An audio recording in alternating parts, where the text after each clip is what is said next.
ព្រះទាំងពីរអង្គព្រះម៉ែធរណីនិងព្រះសិវលីសត្វតែព្រះតេតូននឹងលៀបសក្ការៈទាំងអស់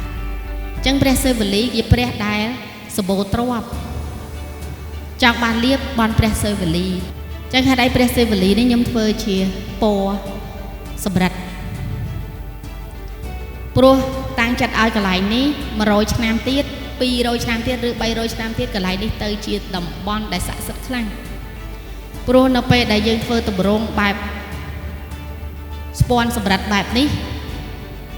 កាលណាយើងសូត្រកាន់តែច្រើនកន្លែងនេះស័ក្តិសិទ្ធិកាន់តែខ្លាំង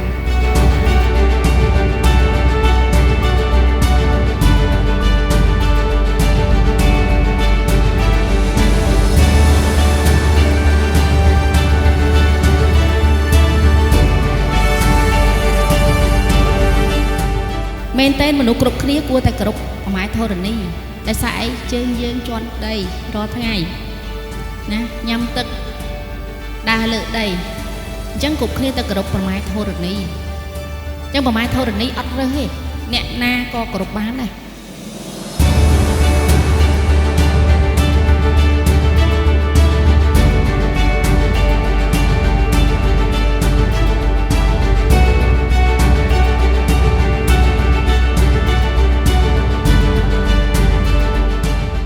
ព្រះរាហូសែនតម្រូវឲ្យតែយករបស់ខ្មៅទៅសែនទេមិនមានទៀនលឿងមិនមានទៀនសមិនមានផ្កាភ្ញីគឺតែរបស់ខ្មៅ8មុខពេលអស់ធូបយើងយកសំណែននឹងត្រឡប់មកវិញញ៉ាំឲ្យអស់ខ្លួនឯងក៏បានឬក៏ចែកកូនយើងក៏បានបើយើងយកមកច្រើនចែកគ្រួសារញ៉ាំចូលបាត់ជើងចេញគ្រោះទៅអស់ហើយអញ្ចឹងនៅពេលដែលយើងមកកន្លែងនេះ